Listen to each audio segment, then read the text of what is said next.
Welcome to Fuel Podcast. I'm your host, Leela Ansart, leadership advisor and certified executive coach. On this podcast, you'll hear the stories of successful individuals and how they were able to overcome adversity by channeling strength from an internal driving force. My mission? Shine the light on alternate strategies that can move you from reactive to strategic thinking, from overwhelmed to motivated, and from burnout to balance, so you can move forward and over-deliver on your current goals. Let's dive in. Today's guest is Dr. Bonnie Wilson, president and founder of Exceeding the Mark Executive Coaching and Consulting. Having spent over 20 years as a healthcare leader, today, Dr. Bonnie coaches professional women of color to make conscious choices without treating everything in life as an emergency.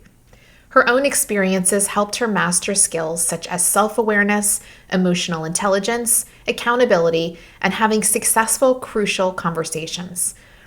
When you meet Dr. Bonnie, you'd see that her smile draws you right in. Couple that with her sense of humor, and she's really able to say the hard stuff while remaining candid and respectful. During our conversation today, Bonnie shared with me how a seizure got her attention and how every professional can learn to align their daily choices with their own values. Listen in to our conversation.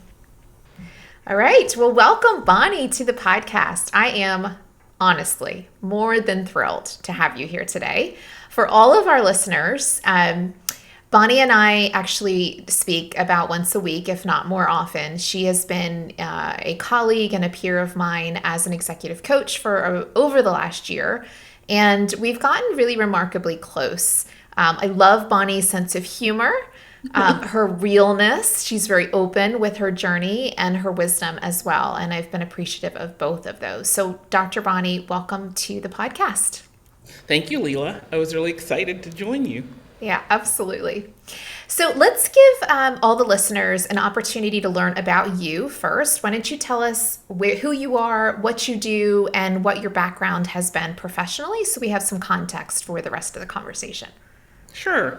So my background is healthcare. So I'm an ER nurse to my very heart. No matter what I do, ER nursing is kind of what settles the way I think about things. I've been an ER nurse for many years, a nursing administrator.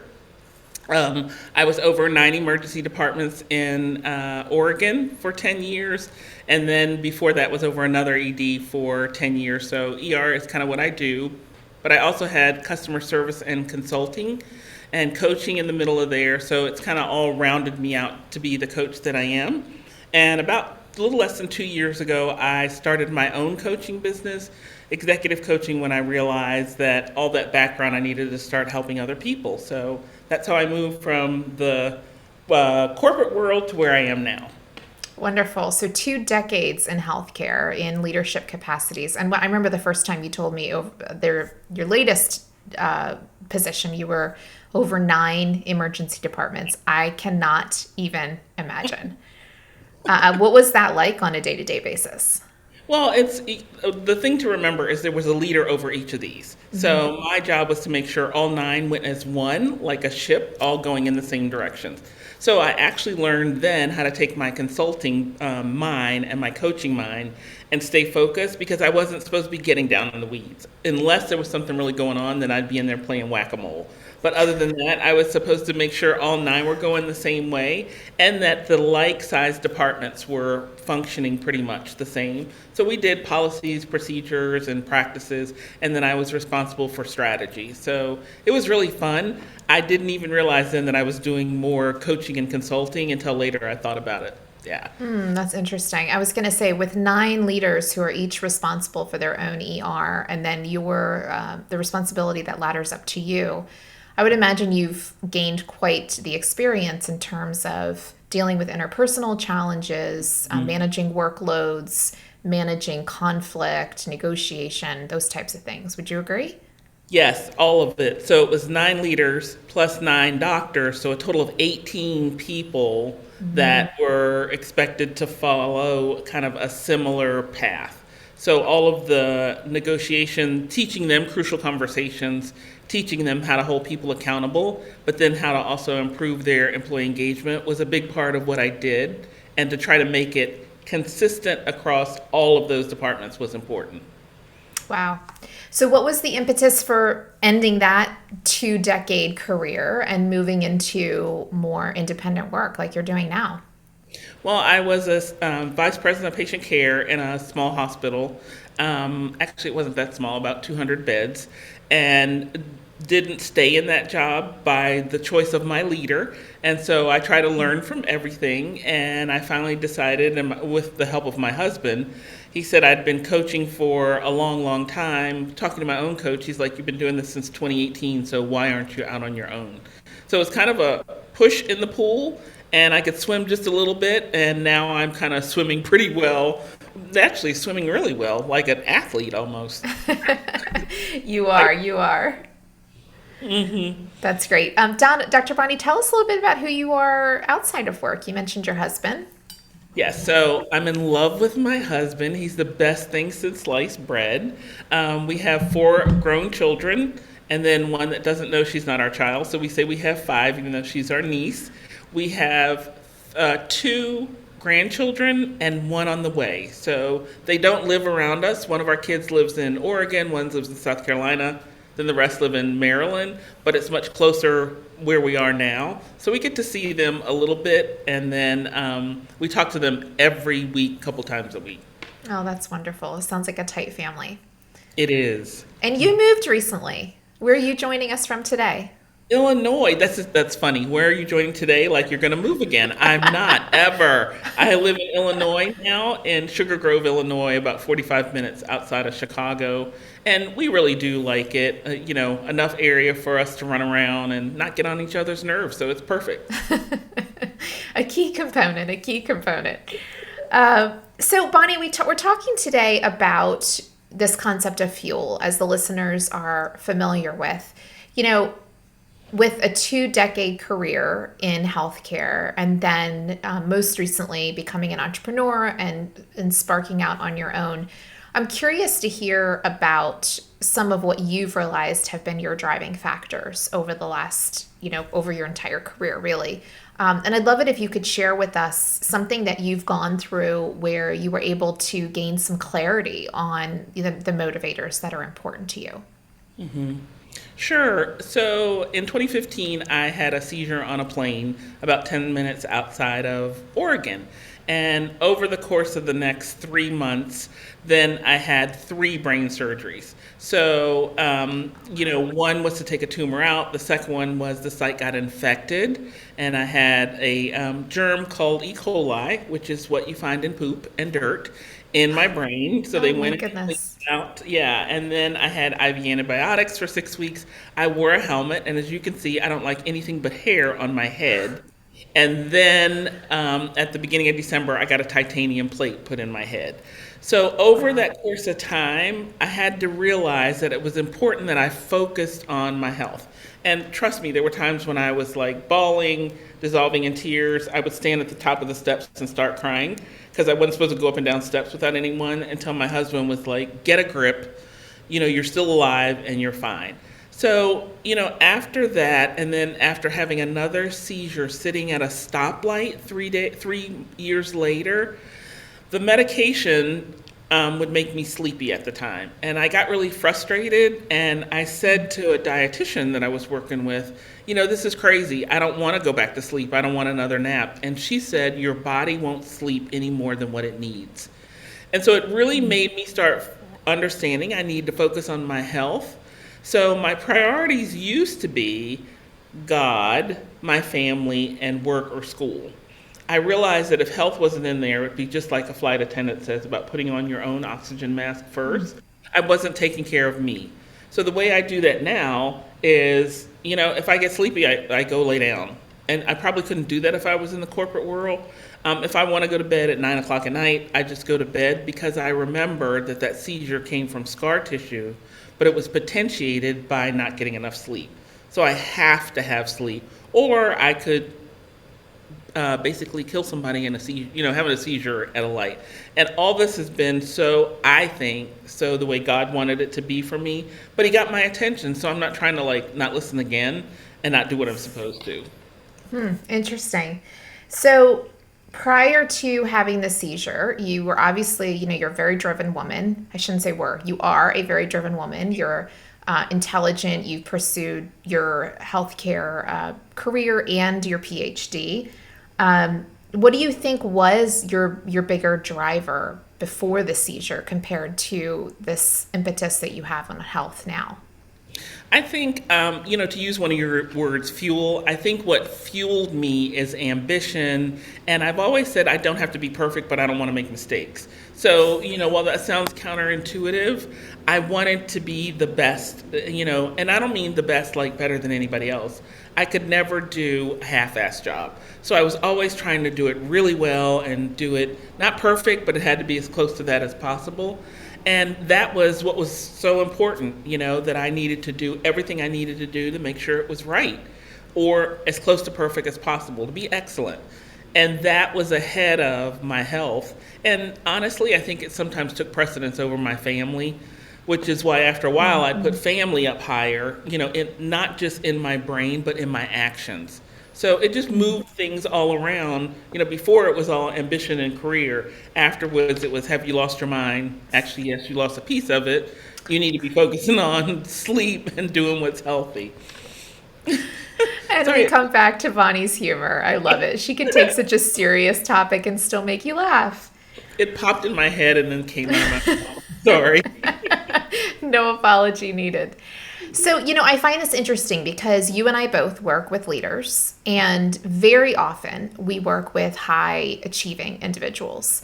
And there's so much beauty in that. I mean, somebody who does strive for excellence, who wants to do a great job, who is motivated to be the best, deliver the best work product that they can as that contributor.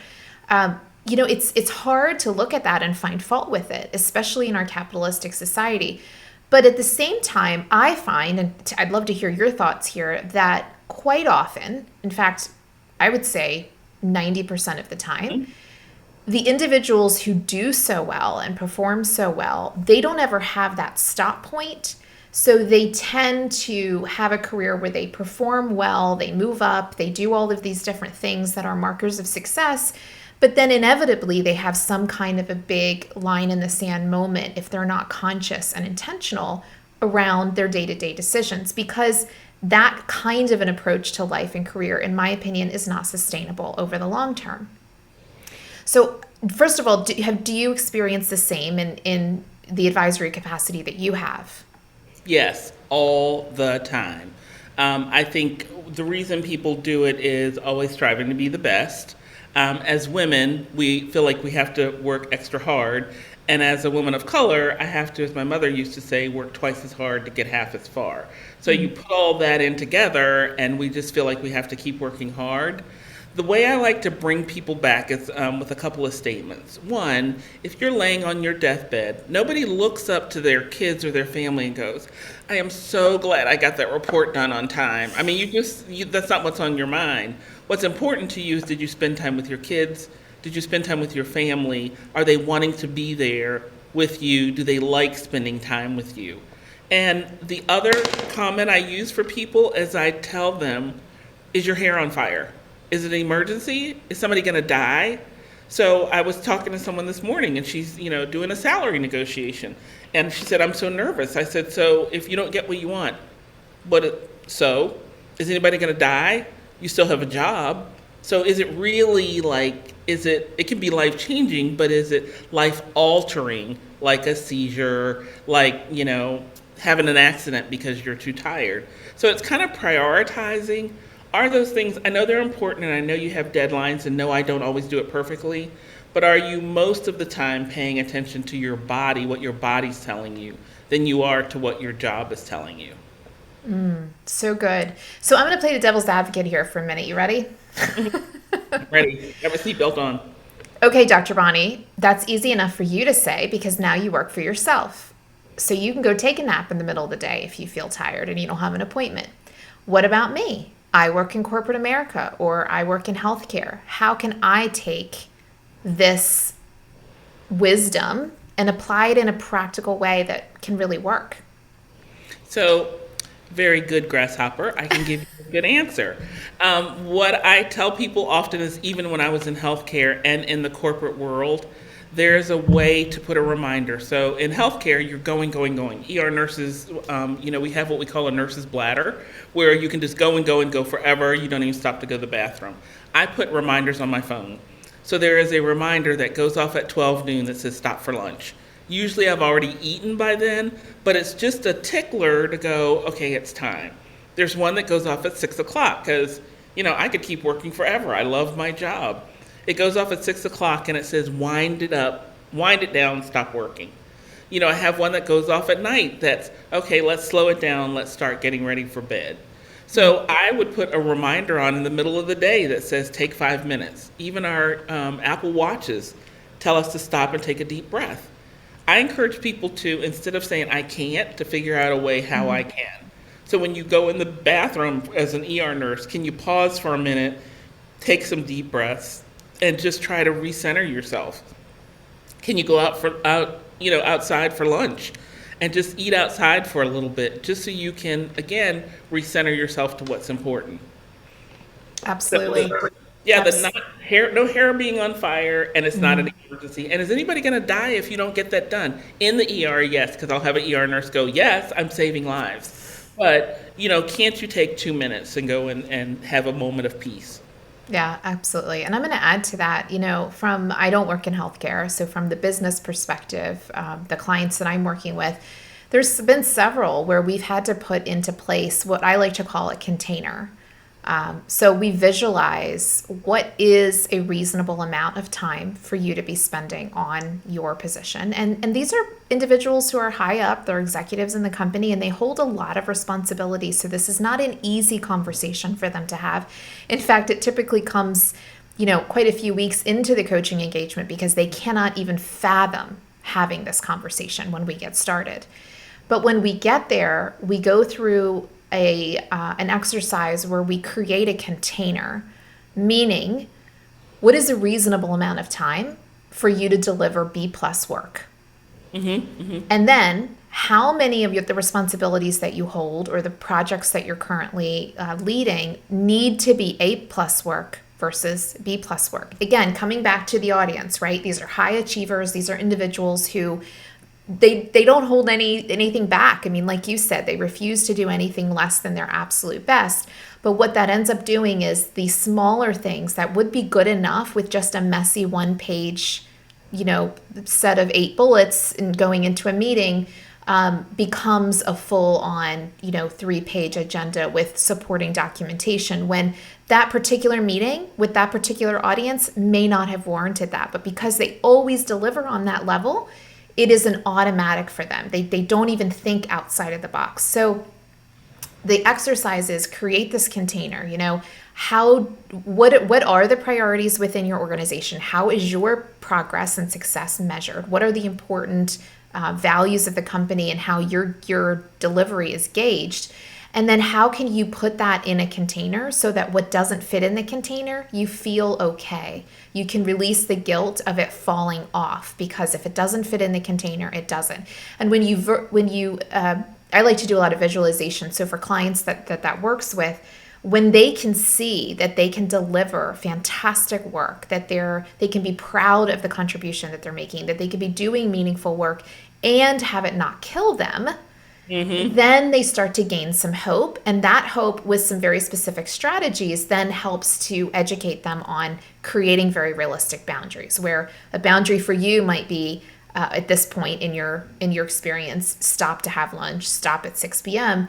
A boundary for someone else might be, I don't take meetings after this time, or this is my norm. And yes, I allow a few exceptions, but it needs to be, here's the norm and here's the exceptions. Not all of that is the norm and the expected. So I think it's an interesting lesson that so many are, they're aware of the presenting pain, right? They know they're burned out. They know they're exhausted. They might have even had a wake-up call like you did, where their physical body has given in some way.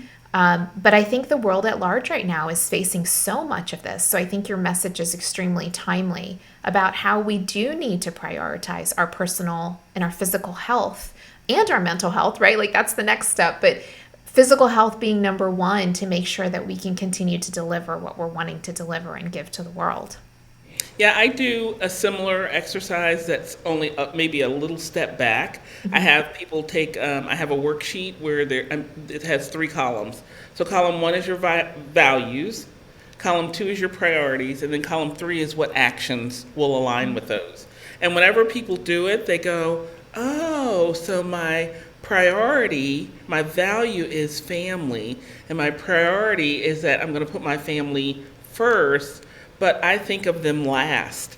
So I give them whatever time is left over. And I've had several members and clients just within the past week that have done that, and they go, oh, I have them completely out of order. So I try to step back even before the what can you at work, because no matter how many times I try to avoid it, work-life blend is something that a woman, a man, almost anybody really relates to. And I don't like the word work-life balance because, like you said, sometimes you're going to be doing more work than you are at home, but that should be the exception, not the rule. So how do you make that work so that you aren't working so much you don't get to spend time with your priorities that align with your values? Yeah, that's so beautiful. That sounds like a really great exercise.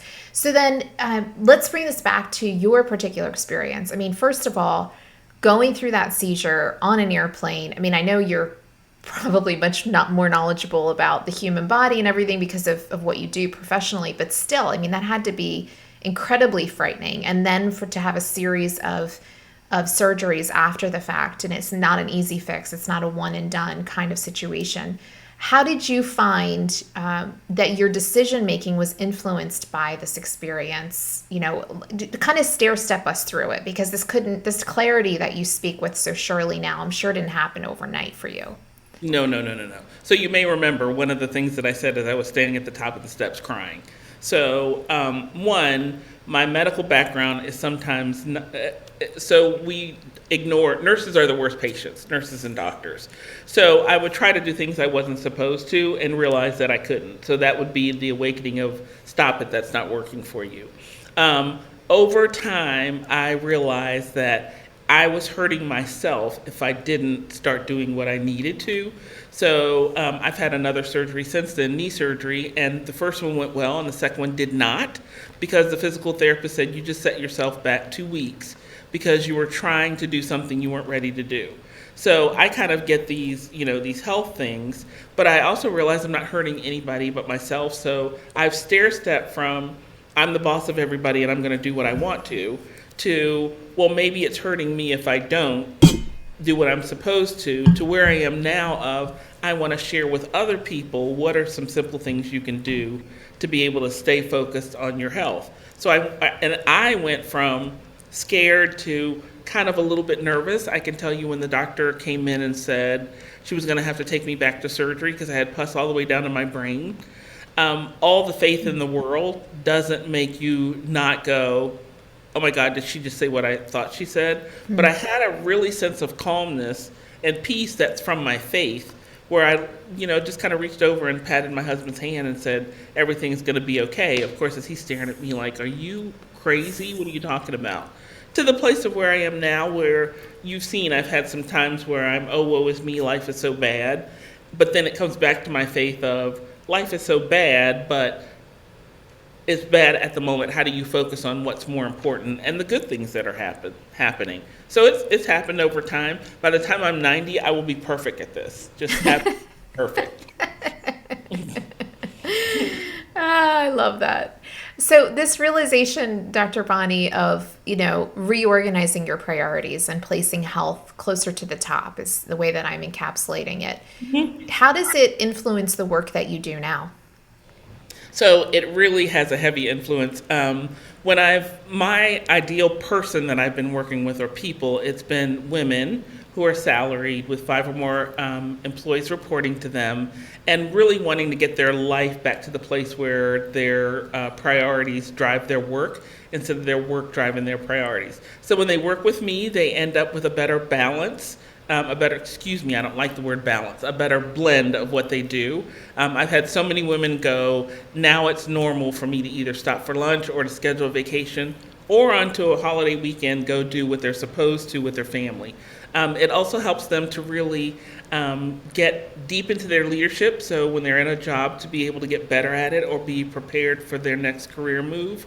Or the other one, to just embrace that I am good enough, or like I like to tell people, and a lot of women, I have them write on a sticky note and put it on their computer that I'm a badass. Because I really want them to remember you are good enough where you are, and coaching will help you to get even better. So many women, when they're done, they're like, I still have the sticky on my computer. It's right here.